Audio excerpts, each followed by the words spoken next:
Saludos una vez más. Saludamos, damos la bienvenida. Como siempre es un honor para nosotros compartir este espacio a nuestro querido amigo hermano, el doctor César Castellanos. Saludos. Saludos, señor. ¿Cómo está usted?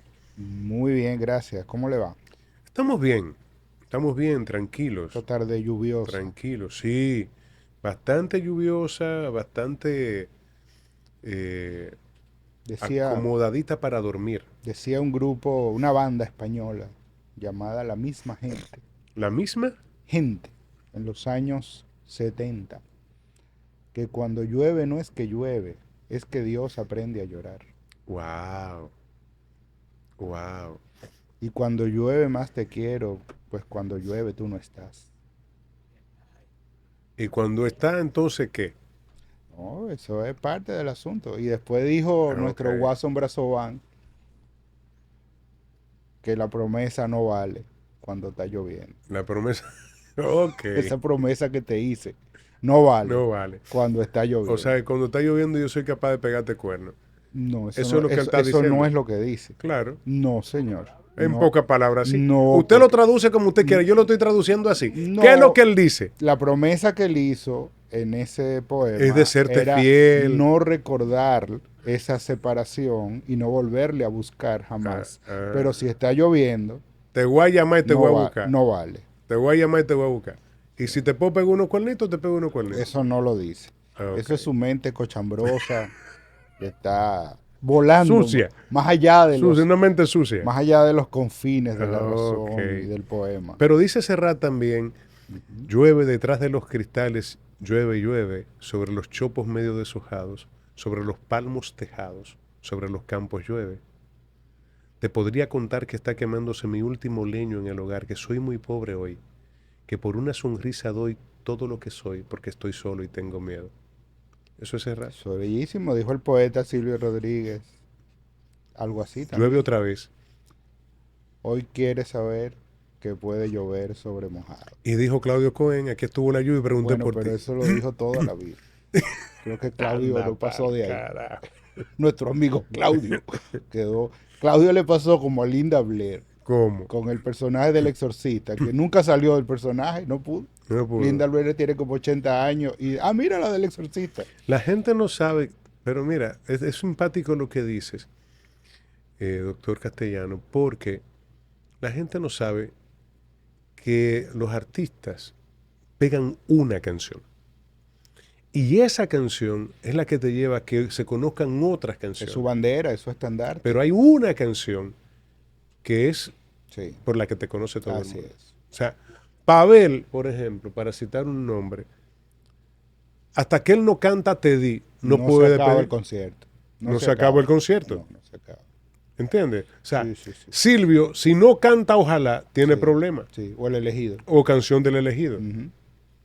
Así es. ¿Me entiendes? O sea, Sí, sí, sí. Y Pablo también. Pablo. Bueno, ya no canta, pero No, pero Pablo, si no cantaba Para Vivir, Para o El Vivir. breve espacio en que no está, no se no había acababa. cantado. No había cantado. Sí, sí, ¿Entiendes? O sí, sea, y así podemos mencionar un sí. Y el montón de añañadito, artistas. si no canta Pena, no ha Pena cantado. y Chiquitica. No ha cantado. Ah, no, Hasta que crezca. ese es Sí, Leonardo Paniagua. sí, Leonardo Que la Paniagua. sigue cantando todavía. Sí, no ha crecido, pero sigue. Sí, en una enana. Una enana, Una doctor. enana. Una enana. Caramba. Eh, Paniagua pegó eso, Chiquitica, y hay otra, creo que se llama Las estrellas brillarán. Para quienes nos están viendo fuera del país, sí, sí, es esa misma chiquitica, pero en La, bachata. en bachata. En bachata. En bachata. Ustedes se lo imaginan, del grupo ABBA. Chiquitita, Sí. de No, la no, porque- no la canten, porque entonces déjeselo a la imaginación. No, Porque- podemos poner un pedacito no, de Chiquitica cantando. no haga eso, no haga eso, no haga eso. Por eso es que a usted le pasan las cosas después. No haga eso. Por eso yo me busco mi no, problema. sí, es una manera de agredir al público también. No haga Ok. eso, no haga eso. No, lo que viven agrediendo son la gente en el tránsito, doctor. Muy agresivo, ¿eh? El tránsito está muy agresivo. Muy agresivo. Yo pregunto, porque antes de empezar con usted, yo mostraba unas imágenes Sí. de un motorista que parece que tuvo un roce con un vehículo de una dama. La dama estaba buscando algo en el baúl y ese tipejo cogió el casco protector y le dio a ella, que estaba de espalda con el casco protector, que si no es por la gente que estaba a su alrededor, él lo hubiese seguido dando. Por un roce. Claro. Lo cual nos lleva a preguntarnos, Eso en ¿qué, la cabeza, eso tiene algo que qué ver con el pasa? cerebro. ¿Eh? O es que Como diría Nani Peña, se le desacoteja el se le cerebro. desacoteja el cerebro a la Sí, gente, sí, o es que la gente tiene el cerebro desacotejado, doctor. es correcto. ¿Por qué digo esto? Porque cuando... Voy a hablar feo. Otra vez, Doctor, yo he hablado feo hoy. siga. Cuando se actúa de esa manera, se pone en evidencia nuestro, nuestra forma más primitiva, Sí, para no decir primate o salvaje, o salvaje. instintiva. No, no, eso no es instintivo. Ay, doctor, perdona, pero eso no es instintivo. No, no. El que una persona coja un casco protector y agreda a una mujer que está de espalda, eso no es instinto. Lo que Eso es pa- salvajismo. Bueno, pero el Eso es salvajismo salvajismo, eso no es instinto. es instintivo, el salvajismo es instintivo, porque no es racional.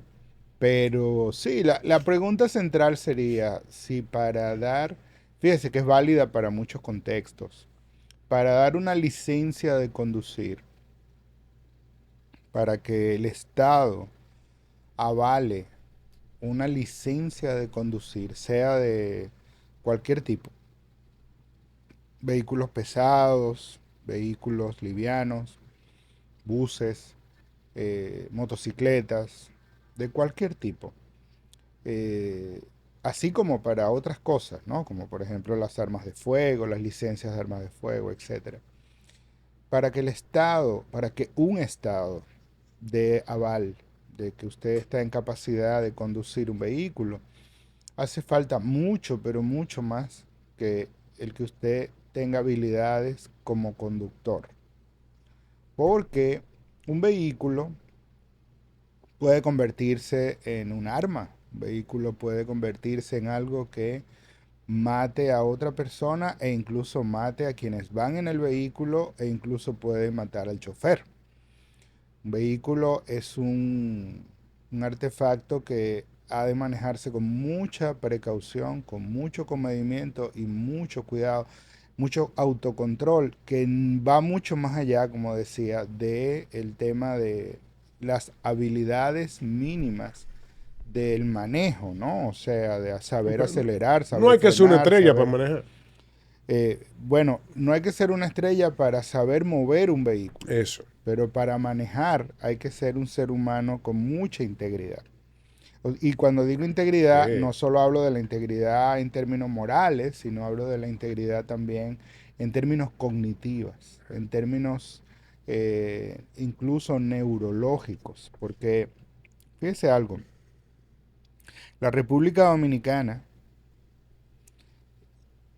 ostenta uno de de las cifras más terribles que podemos mostrar, y es que es el país del mundo con la tasa más alta de mortalidad por accidentes de tránsito. Nosotros ocupamos el primer lugar. El primer lugar en el planeta Tierra.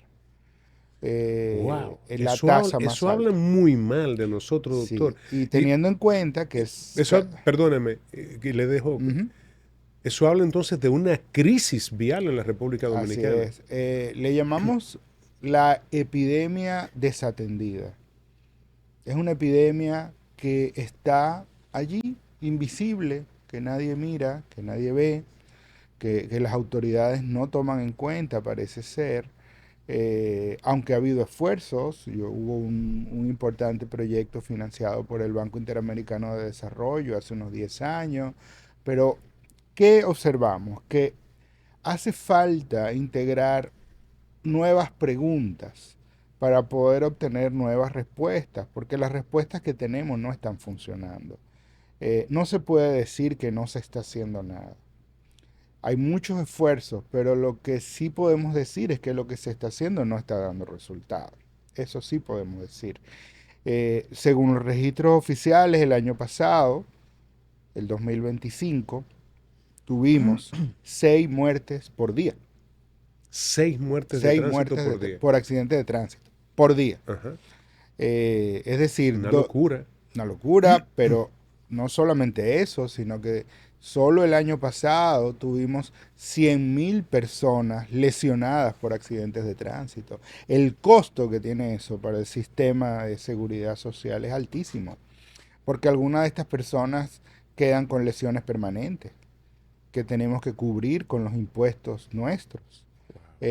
Muletas, sillas de rueda, unidades de cuidado intensivo, incluso personas que quedan en sistemas de vida asistida, de los cuales para desconectarlos se requiere la autorización de los familiares, Ujú. y eso cuesta por día un dineral, Bueno, pero un un cuidado, en dineral por cuidados día. intensivos cuesta 100.000 pesos por día. Bueno, imagínese 100, o usted. sea, no estoy hablando de 10 pesos, ni de 10.000, 100.000 pesos por día. Ok, entonces imagínese usted que solamente un 20% de los lesionados queden en cuidados intensivos, que probablemente sea más.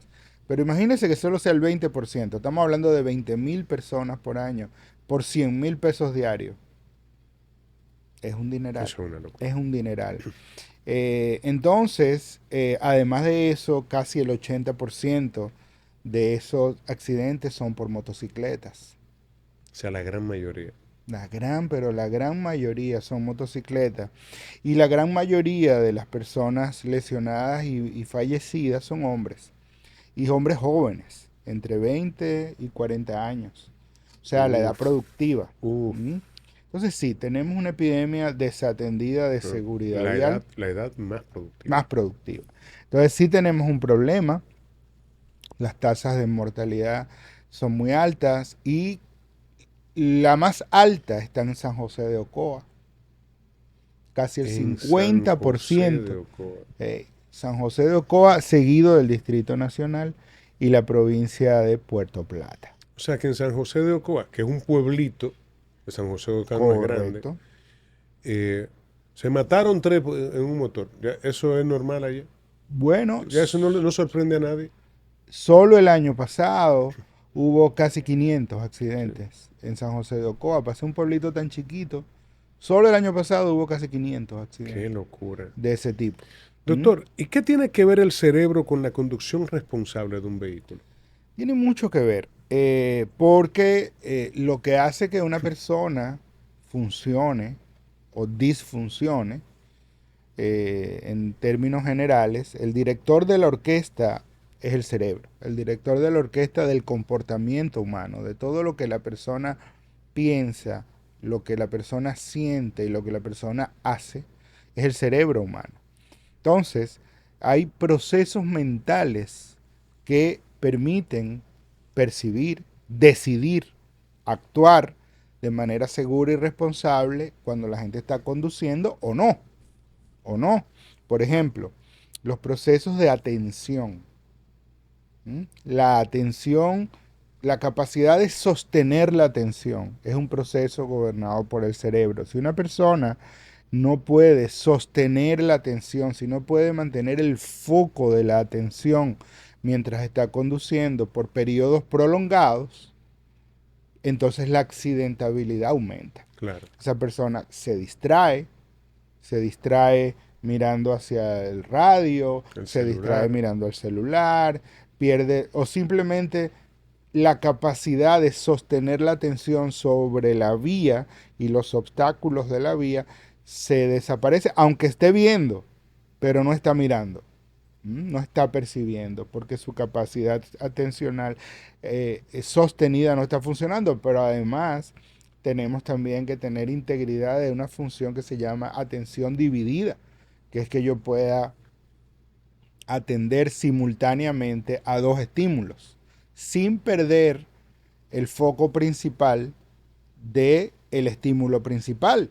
O sea que cuando yo voy manejando, por ejemplo, alguien toca bocina de este lado, yo tengo que ser capaz de escuchar la bocina de este lado sin perder la atención hacia el frente. Porque si mi atención se va para allá, puedo chocar al frente. Claro. O atropellar a alguien, cosas por el estilo. Pero además, hay funciones como el control inhibitorio. El control inhibitorio es una función que nos permite resistirnos a impulsos que no son adecuados en el momento. Por ejemplo, eso de bajarse y darle con un casco a alguien, y eso es pérdida del control inhibitorio, eso es pérdida del Dios mío. autocontrol. Eso obviamente puede generar también riesgos, pero también el que está conduciendo, si no tiene control inhibitorio, puede dar un acelerón inadecuado o un Claro. frenazo inadecuado, o el que no tiene control inhibitorio no es capaz de esperar cuando el semáforo está en amarillo Y se mete en rojo. y se mete en Ah, pues rojo, entonces no puede, aquí hay, ¿cómo se llama eso? control inhibitorio. La mayoría de los motoristas no tienen eso. La mayoría de los No conductores estoy no lo hablando de los tienen. motoristas, que son los que se viven metiendo en rojo. En general, el tema de estas funciones está muy, vamos a decir, la dificultad con estas funciones es muy prevalente en el país. Y lo observamos en todas las cosas. Por ejemplo, detrás de la dificultad, por ejemplo, para hacer filas, que la gente no hace filas, sino que se No. quiere meter a eso es control inhibitorio. Detrás de la violencia hay problemas de control inhibitorio.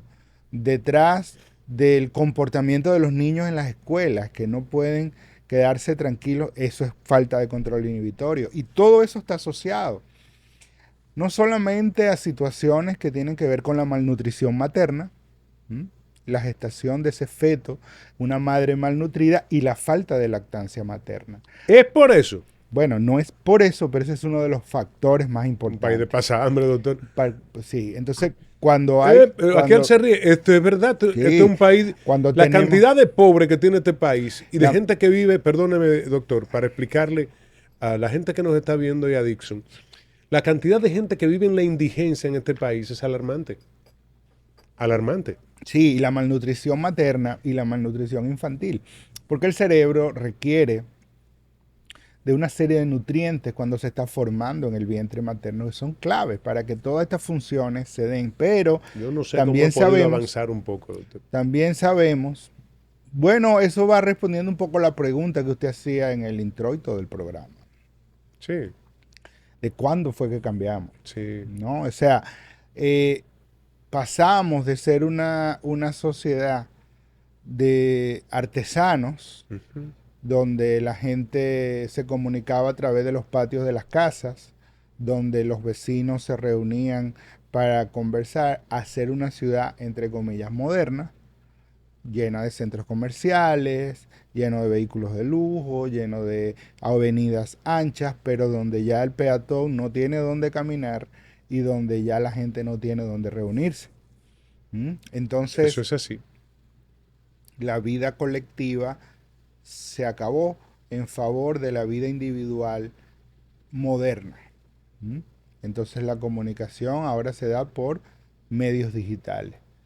¿Mm? Entonces, bueno, pero ese es otro tema que tenemos que hablar luego. Pero en todo caso, todo eso desfavorece mucho la configuración de estas funciones que llamamos funciones ejecutivas del cerebro y que son claves y que se van configurando desde el embarazo con una buena nutrición y luego con la lactancia materna con por lo menos 6 meses de manera exclusiva. 6 meses. Por lo menos 6 meses de manera exclusiva. Eh, los últimos datos de la República Dominicana, de los cuales disponemos, son la encuesta demográfica y de salud, ENDESA, que ya está un poco desactualizada, porque ya tiene unos 10 años, pero no tenemos otra. eh, Dan cuenta de que solamente 1 de cada 100 niños dominicanos es lactado exclusivamente hasta los 6 meses. Sí. ¿Mm? Entonces, eso también es un O cofactor sea, que darle la importante. teta a los niños es fundamental. El Clave, seno. para muchas cosas, no solamente para temas nutricionales, que es clave, Ujú. sino también para que el cerebro configure una serie de procesos ejecutivos que tiene que configurar. Entonces, bueno, la memoria de trabajo es otra función cognitiva muy importante que también se configura de la misma manera que hablamos antes, porque es la que permite mantener y manipular información en la mente por un tiempo breve para tomar decisiones, un proceso clave en la conducción, un proceso clave en el manejo, un proceso clave, por ejemplo, para poder recordar las indicaciones del GPS mientras estás maniobrando con el guía y el acelerador y ese tipo de proceso, cuando no está bien configurado, aunque usted sepa manejar en términos de mover el volante y acelerar y frenar, aunque usted sepa manejar esos procesos cognitivos, si no están bien, usted tiene mucha mayor probabilidad de accidentarse, de tener algún tipo vamos a decir, de accidente. La velocidad de procesamiento. La velocidad de procesamiento del cerebro es clave en el manejo. Es la rapidez con la que podemos percibir, comprender y responder a información del entorno. O sea, si se atraviesa algo, si ocurre algo que amerita una respuesta inmediata. Cuando la velocidad de procesamiento está prolongada, la accidentabilidad es mucho mayor. Wow. Mucho mayor. Doctor. Y así pues, y para mencionar lo del señor del casco, la regulación emocional. La regulación. También es un tema que lo gobierna el cerebro, o sea, es poder identificar nuestras emociones para mantener la calma en momentos en que tenemos que tomar decisiones importantes. Eso se regula en áreas del cerebro. De modo que la mente también conduce. O sea, el cerebro es quien conduce el vehículo. Personas que no descansan bien, no tienen una configuración cerebral apta. La gente cuando no descansa bien se pone lento. Se pone más distráctil, sí. ¿Verdad? Es decir, hay cosas que tenemos que tomar en cuenta. Si nosotros pensamos en lo que tiene que ver con conducir, entonces, doctor, saber conducir no es suficiente. No es suficiente. Y conocer las reglas no quiere decir que yo realmente voy a obedecerlas, que voy a seguir las reglas. Así es. Conocer las reglas es importante, pero no es suficiente. Es una condición necesaria, sí, pero no es una condición suficiente. A veces pensamos que el problema es educativo y por eso se hace tanto énfasis en el tema educativo, lo cual es correcto, porque si no hay el proceso educativo, lo próximo ya no se puede dar. O sea, usted no puede poner en práctica lo que no conoce. Ahora, es fundamental lo educativo, mas no es suficiente. El hecho de que alguien sepa algo no significa que lo va a hacer. Son dos cosas distintas, o sea, son dos cosas muy diferentes. Por ejemplo... Sí, en la computadora y cuando la gente se está examinando para recibir el carnet de aprendizaje, no, el carnet de aprendizaje, ahí es fácil. Ahí es fácil porque es memorizar cosas que usted va a vertir. Y hay gente que se quema. Por supuesto. Mucho. Por supuesto. Y hay gente que va manejando a buscar la licencia. Y hay gente que va manejando a examinarse para el canal de aprendizaje. Yo quiero que me examine, pero en mi carro, el que yo traje manejando. Sí. Y no caen presos. Sí, exactamente. Eso flagrante. Claro, flagrante delito. Sí. Pero bueno, o sea, una persona que vamos a suponer que sabe conducir, ajá, que pasó el examen de conducción. Sí. Todavía nos falta saber otras cosas de esa persona antes de sentirnos seguros de darle una licencia de conducir. ¿Cómo va a ser, doctor? Claro. Pero espérese. Vamos a suponer que usted tomó el examen ahí en el... Pero no le dan el examen psicológico a la gente. No. ¿De la vista? No. De la vista. Sí. Y el factor RH de la sangre. Sí. Pero hay cosas que tienen que evaluarse. Por ejemplo, ¿esta persona es capaz de anticipar consecuencias? ¿Tiene integridad cognitiva para prever lo que puede pasar antes de que ocurra y elegir la mejor opción? Eso es un proceso clave para poder manejar. Eso está bonito. Integridad cognitiva. ¿Y qué es lo que le falta? No te has dado cuenta, pero lo que le falta es integridad cognitiva. Sí, usted puede usar eso para insultarlo en el tránsito. Tú no eres más que un desintegrado cognitivo. Cognitivo. Sí. Anda pa'l carajo. y entonces no lo va a entender. No, y el tigre se va a fajar conmigo porque no entendió lo que yo le dije. Sí, sí, sí, sí. Sí, sí, sí. A mí me pasaba eso Se antes. me recuerda. A mí me pasaba eso antes porque yo insultaba en venezolano y no me entendían. Entonces yo cogía más cuerda. Tuve que aprender los insultos locales. Sí, porque el lenguaje es diferente. Claro. Es castellano, pero es diferente. No me entendían, sí. No me Es entendían. diferente. Sí, esto es terrible. ¿Cómo que se llama el que mató al ex rector de la UAS? Ah, sí. Sí. Eh, Sí, ese señor tenía unos problemas serios de control de impulsos. Sí. No, cállate, que Sí, un día sí, él fue a una entrevista lo conmigo. persiguió y lo encontró en un sitio. Blas Peralta. Él fue un día a una entrevista conmigo, estaba en CDN en aquel tiempo, principio del 2000. Y feliz salió, dándome las gracias, felicitándome. Yo en una pieza, porque yo lo que he hecho es insultar a este tipo. Y al otro día, 9:10 de la mañana, Que le explicaron. A él le explicaron qué fue lo que era. Y el teléfono suena. Y yo, que estoy en una reunión, me llaman al celular, me dicen, mira, el señor Blas Peralta lo está llamando, le estaban pasando la llamada a su extensión, señor Nova, para que la tome. Cuando la tome, ese tipo me dio una clase de pele lengua, porque fue que le explicaron. Claro, le tradujeron. Le tradujeron todo lo que yo había dicho. Claro. Ese tipo además tenía licencia de conducir. Y de armas. Y de armas. Y manejaba un grupo de choferes. Sí, señor. Además. Sí, señor. Bueno, la regulación de las emociones, eso es importante evaluarlo. Si una persona... Regulación cognitiva. Es parte de la integridad cognitiva. Sí. O sea, la anticipación de consecuencias, la regulación de las emociones y la percepción del riesgo. Es decir, regular las emociones implica que usted va a poder controlar acciones que pueden ponerlo en riesgo de tener un accidente, que lo pueden poner en situación en que no va a poder pensar con claridad para tomar decisiones importantes. Pero también la percepción del riesgo, o sea, percibir el riesgo a tiempo brinda la posibilidad de reaccionar adecuadamente y evitar situaciones entonces que pueden poner en riesgo a la persona. Es decir, que conducir es una tarea compleja que involucra múltiples funciones cognitivas y múltiples funciones también emocionales. No es solamente una habilidad motora. No es solamente poder acelerar, frenar, parquearse y mover el volante o el guía. De hecho, hay mucha gente que tiene años manejando y no sabe estacionarse de reversa. Pero ese es un tema aparte.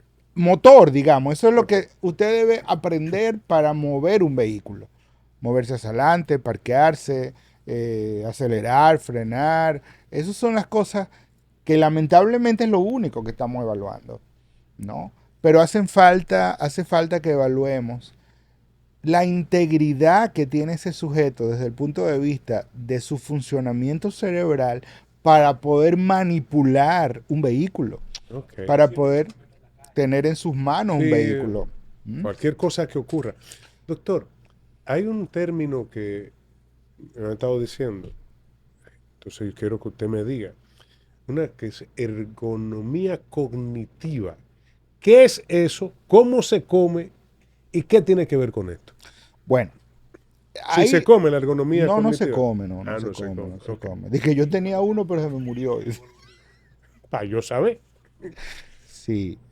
A ver, la ergonomía es la ciencia o el área de la ciencia que estudia cómo adaptar los objetos, el entorno al ser humano.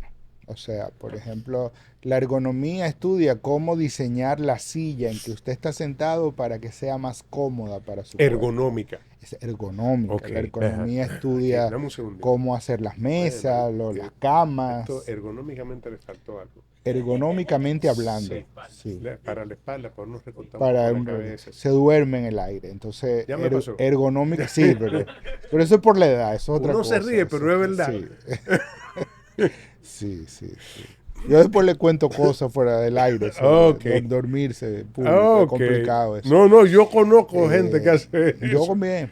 Ok. Entonces, ¿es lo que pasa? Hay algo que llamamos ergonomía cognitiva, que es cómo adaptar los objetos del entorno para que el cerebro funcione mejor, para que las funciones mentales estén óptimas. Y la señalización vial es una de esas cosas. O sea, la señalización vial debe tener lo que llamamos claridad perceptiva. O Ujú. sea, los letreros deben tener luminosidad, tamaño. ¿Dónde hay? Sí, Sí, debe porque haberlos. una vez se cogieron 70 millones de dólares prestados para poner letreros y nunca se Sí. pusieron. Y luego también los toman de polígono de tiro. También. También. Entonces, Albarazo, ladrones, eh, desgraciados.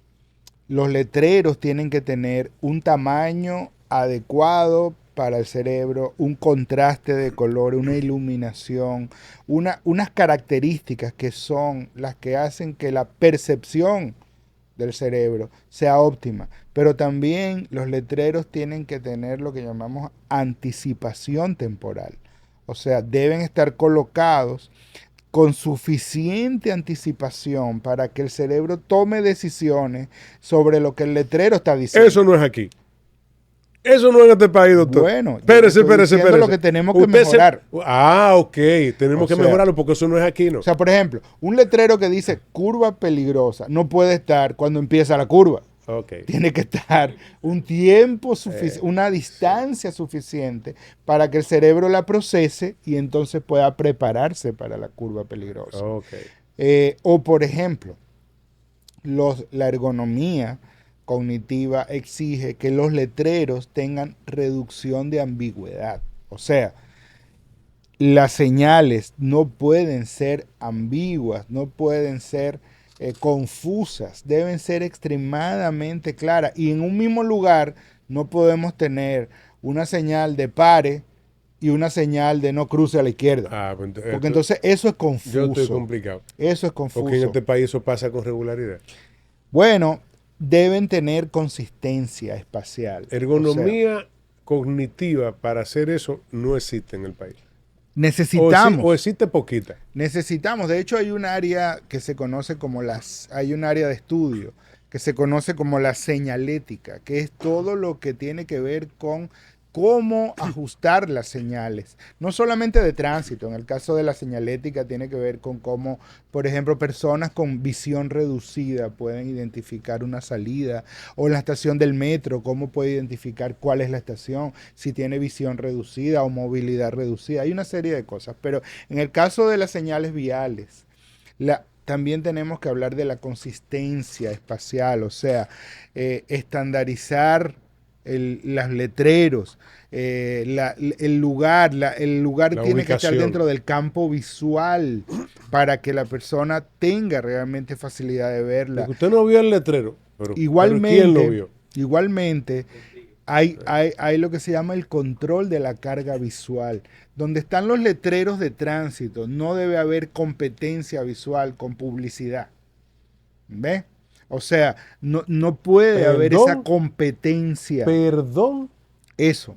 Por ejemplo, usted no puede tener un letrero que diga velocidad reducida a 80 kilómetros y en el mismo campo visual la publicidad de una gasolinera o de un supermercado o de una... O Pero de aquí te una ponen letrero, aquí eso es normal, aquí le ponen las vallas así es. con información y demás. Debajo del semáforo un letrerito chiquitico y también a la derecha no gira a la izquierda. Todo Entonces, junto, todo corazón. eso, todo eso, Sí. todo eso contribuye a la La accidentabilidad. esquina del chicharrón. Imagínese entonces usted una persona, unos letreros mal puestos Ujú. con personas con dificultades cognitivas. Esas dos cosas juntas. Ah, no, eso es una explosión. La tasa más alta de mortalidad por accidente de tránsito en el mundo.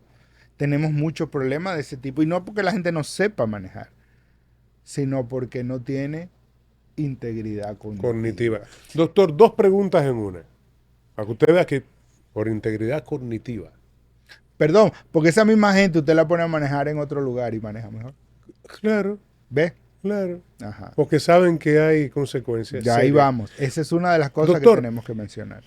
se deben ampliar lo que tiene que ver con la evaluación para otorgarle la licencia de conducir a alguien y qué aspectos se deben tomar en cuenta para fortalecer en República Dominicana lo que Yo llamamos voy a educación vial. mencionarlas nada más, porque sé que estamos cortos de tiempo, Sí. pero hay aspectos que tienen que ser evaluados para poder otorgar una licencia de conducir. Uno es la atención sostenida, como ya lo mencionamos, la atención dividida, que ya mencionamos, la velocidad de procesamiento, la capacidad de reacción, la memoria de trabajo, el control inhibitorio, la coordinación visomotora, o sea, la capacidad de sincronizar lo que se ve con los movimientos del pedal, del volante, de las palancas, etcétera, la percepción de riesgo, identificar peligros potenciales a tiempo, anticipar consecuencias, regulación emocional, control de los impulsos, consumo de sustancias. Ese tipo de cosas hay que evaluarlas. Y a partir de ahí pudiésemos establecer un modelo de decisión que sea más funcional. Por ejemplo, una persona puede calificar como apto para conducir un vehículo porque tiene funciones neurocognitivas dentro del rango normal, pero hay personas que son aptas pero con ciertas restricciones, ¿verdad? Hay personas que son aptos pero que tienen todavía que pasar por un entrenamiento adicional, y hay personas que probablemente tengan restricciones muy específicas para poder manejar, es decir, que solo pueden conducir dentro de determinado horario, que solo pueden conducir dentro de determinado tipo de calles, por Yo tengo ejemplo. una hija espiritual que no puede manejar de noche. Le da vértigo. Por ejemplo. Pero eso lo decidió ella, eso no lo detectó el sistema. Ah, no, ¿Ve? lo Entonces, decidió el ella. sistema tiene que poder detectar esas cosas y podemos tener entonces ahí de esa manera personas mucho menos en riesgo de accidentabilidad. Y bueno, la lógica no es ser punitivo con la gente, sino ser preventivo y ser rehabilitador, es detectar para ayudar a que las personas puedan obtener ese permiso de conducir con las ayudas necesarias, que dándoselas probablemente una gran parte de las personas que inicialmente no califican pudieran calificar para obtener su licencia de tránsito. Y finalmente puede haber un proceso de entrenamiento y formación vial basado en estos principios, con simuladores, por ejemplo. Sí tenemos simuladores en el país y eso está bien, pero entonces tenemos que entrenar a las personas en percepción del riesgo, en toma de decisiones bajo presión, en manejo de la ira y autorregulación, en análisis de los casos reales y también en exploración visual, o sea, que pueda detectar señales que hagan que realmente el riesgo baje, que pueda manejar, que pueda identificar la fatiga, la somnolencia, que podamos controlar el consumo de sustancias, ¿sabes? La cantidad de gente que maneja bajo efectos del alcohol, por ejemplo, o como se ha dicho y se ha discutido, choferes de transporte público interurbano que manejan bajo efectos de drogas de otro tipo. Un grupo Entonces, grande. eso aumenta Si la lo accidentabilidad. sacan todo, se paraliza la ciudad. Eso aumenta la accidentabilidad. O por ejemplo la edad. Gente, ¿Y por qué usted me señala? bueno, no, yo no sé, yo hice así, la Sí, edad. no, usted dice la edad. La edad. Entonces me Entonces, señala a mí eso, la edad. no, porque yo no mencioné la sobreedad, solo dije la edad. Entonces, ok. sí, o Ok, sea, perdón. sí, exacto. Pues no fue a mí. Condiciones de salud mental también. Ok. Hay gente que Me tiene alegra mucho problemas que usted serios hizo de para el salud otro lado. mental, de salud mental. Sí, o sea, gente depresiva, maníaca, conduciendo, y eso también tiene problemas, Doctor, etcétera. hay una última pregunta en estos 2 minutos que nos quedan. ¿Cómo esto se puede convertir en políticas públicas? Si hay posibilidades de eso. La esperanza es que sí. Todo lo que hemos conversado puede transformarse en parte de las políticas públicas para disminuir los accidentes de tránsito y la mortalidad por accidentes de tránsito. 5 cosas rápidas. Evaluación de los candidatos y candidatas para obtener una licencia de tránsito, más allá de las habilidades mecánicas de mover un vehículo, incorporando las habilidades neurocognitivas que hemos mencionado. Formación vial desde la infancia, desde el preescolar. Tenemos que aplicar la educación vial. Ergonomía cognitiva, como hemos dicho. Monitoreo de reincidentes. Porque cuando una persona recibe una multa por haber violado una ley de tránsito, no monitoreamos cuántas veces reincide. Eso es verdad. Entonces, una persona que reincide debe ser penalizada. Claro. Y el tema de las consecuencias que usted mencionó anteriormente, el sistema que no aplica consecuencias está premiando la violación de las leyes. Eso es así. Entonces, cuando una persona viola una ley de tránsito, se va en rojo en un semáforo y pasa primero y no hay consecuencia, o se mete en una fila y no hay consecuencia, el sistema lo está premiando y le está diciendo a todo el mundo que lo haga. Bueno, doctor, gracias. Gracias. Y es verdad, tienen que haber consecuencias. Tienen que haber consecuencias para que la gente actúe de la mejor manera posible. Somos animales que lamentablemente funcionamos y mantenemos las cosas como son cuando hay consecuencias. Si tú no haces esto, te va a pasar esto. Y si haces esto, te va a pasar esto. Punto. Y saber que conocer las leyes y las normas no es suficiente. No es suficiente. Gracias, doctor César Castellano. Gracias Hasta pronto. por su sapiencia, por su sabiduría puesta al servicio de la gente.